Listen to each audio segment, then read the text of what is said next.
Now in today's video, we're going to take a look at my transfer plans ahead of FPL Game Week 12. I've got three free transfers in hand. I might play my free hit, or I might make some transfers, or I might just roll. All coming up in today's video.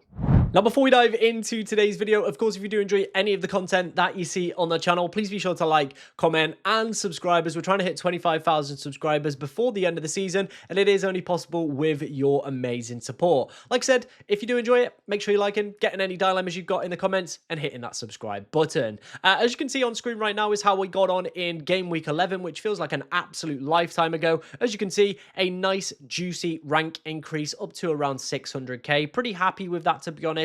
Obviously, the team, they had some big performers in the terms of Michael Keane and Saka. I went through this in the last transfer plan, so I don't want to spend obviously too much time. It was nice to get a green arrow. We're in a very, very good position, and I'm pretty happy with how the side is lining up going into this game week. There's a few problem players, though. Semenyo, obviously, his recent performances, his underlying data looking absolutely terrible over that time period. Enzo, of course, pulling out of the international squad as well. Those two, for me, feel like my big priority issues that I need to sort. Everybody else with, I'm actually pretty happy with for the next few weeks. Let's then obviously discuss my potential replacements for my side. Like I said, it is going to be Semenyo and Enzo. That are going to be two players that I am probably going to be looking to move on. So the first idea that I've had is to potentially get rid of Semenyo for Brian Mbeumo, right?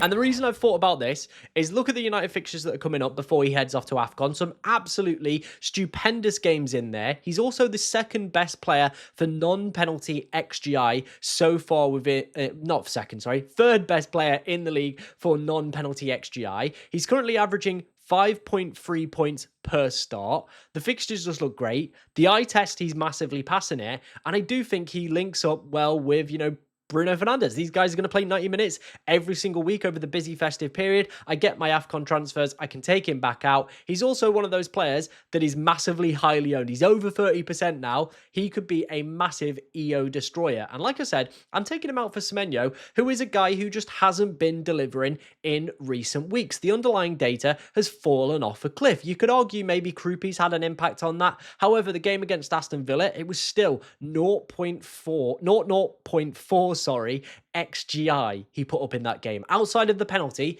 he did nothing. Him also missing that penalty, for me, probably means he's gone down the pecking order in terms of penalties so far this season. Now, Kluivert wasn't on the pitch. I still believe he is the first choice penalty taker for this side. However, when he goes off the pitch, I think we might see potentially Evan Nielsen step up to the mark. I don't know. There's a lot that potentially could change now with, of course, Bournemouth and their potential penalty taker in the next few weeks. So I think that's lost a big appeal for me of Semenyo. Like I said, the underlying data hasn't been great. However, he's got some nice fixtures. Over the next 3 weeks, there are some decent games coming up for Semenyo. But I do just feel maybe making that switch, getting Brian Mbeumo in, a player that I absolutely love, one of my favourite players of all time. He's massively passing the eye test. Third for XGI non-penalty in the league as well. United are looking a lot better of a unit. Get him before he goes to AFCON. Harbour up some great fixtures. The West Ham, the Wolves, the Everton. These sides that aren't great for expected goals conceded. Get the best out of him. Get some mega hauls. And of course, maybe protect our rank a little bit with him being such an EO threat as well. With him being such heavily owned. Now, of course, off the back of some recent impressive performances. So that is option one. However, we would need then to take a little bit of money out of our midfield. Now, this would probably only happen if Enzo Fernandez is confirmed out for that Burnley game. Because I think taking out a player ahead of course, playing the worst side in the league for expected goals conceded doesn't feel like the smartest move for myself. However, if he is out, there is one man that I do have in mind. It is Minter. Now, I've checked, of course, the African Cup of Nations page that FPL Focal put. I couldn't see his name anywhere. If anybody knows that this guy's going off to AFCON, please let me know. I genuinely looked. I couldn't see anything. I couldn't find anything in the articles saying that Minter is going to be going. So I think he's safe and should be fine, right? He, for me, at 6 million, feels like an excellent pickup. There is another option that I have thought about as well. It is going to be Elliot Anderson from Nottingham Forest. 5.3, some great fixtures coming up for Forest after game week 12 with the Arsenal game. He's hit defensive contributions in 50% of his games so far. However, the more exciting pick in me is like, yeah, let's go for Minter, because every time I watch Brentford, this guy is the best player on the pitch by a mile. He's honestly so good. I'm in love with him.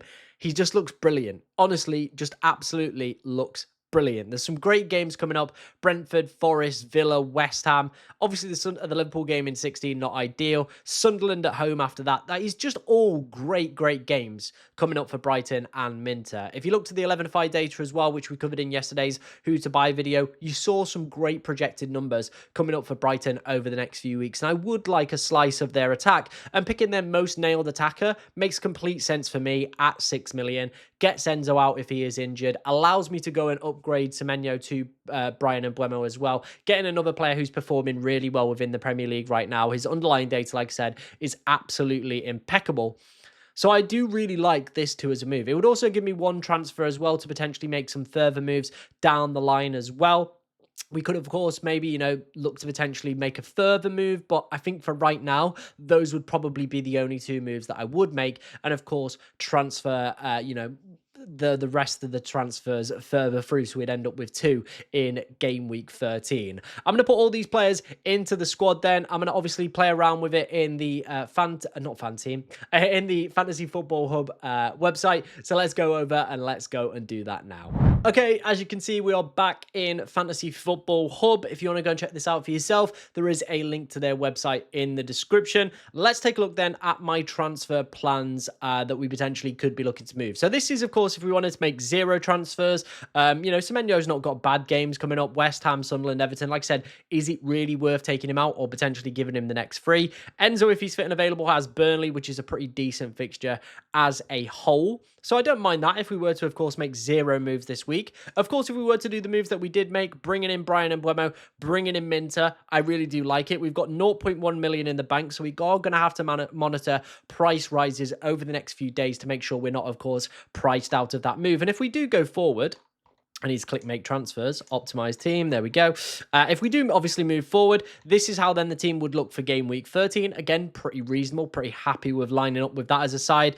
Minter up against Nottingham Forest, Brian and Mbeumo and Bruno Fernandes up against Crystal Palace. That would be completely fine. If we were to maybe go for this route as well, we could potentially see ourselves with an Erling Haaland captaincy. That triple captaincy, sorry. That's something that potentially could happen because what I wouldn't want is Chelsea versus Arsenal here. So if we go back to this team here and we move forward to next week, we'll have obviously Enzo against them. We'll have Saka, we'll have Gabriel, we'll have Raya. So we'll be in a bit of a sticky position. 4 players with a very difficult game. That maybe could make me potentially look at a free hit that game week. That is something that I've also thought about as well. So make no transfers through this week.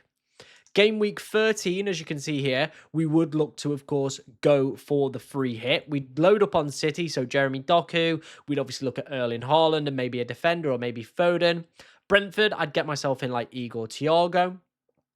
We'd also probably look to target the West Ham Liverpool game, so Mohamed Salah would obviously come in.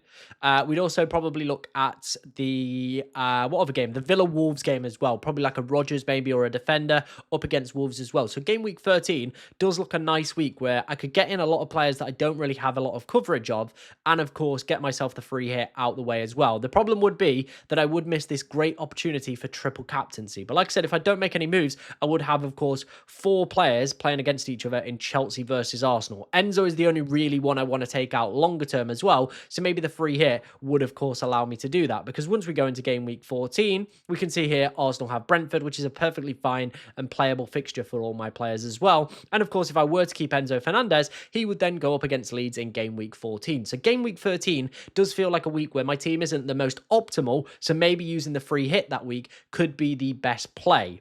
Then, of course, we've got to look where maybe we would go in terms of triple captaincy opportunities, because it would be then limited. I don't think Fulham is the ideal week for Erling Haaland. I don't really want anybody up against Leeds on a midweek, so I'm probably going to ditch that week.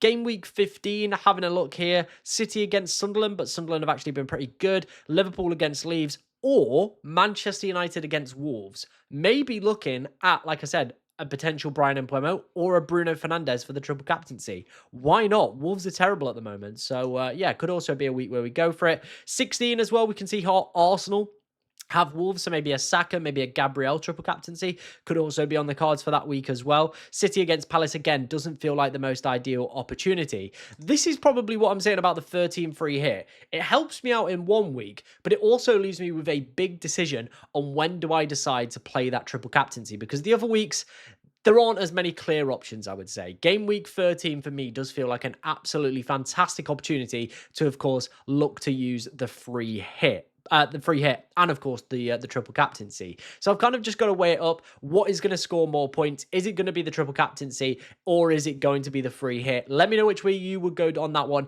down in the comment section below. Of course, if you did enjoy today's video, make sure you're liking, commenting, subscribing, all that good stuff, and I will see you in the next one.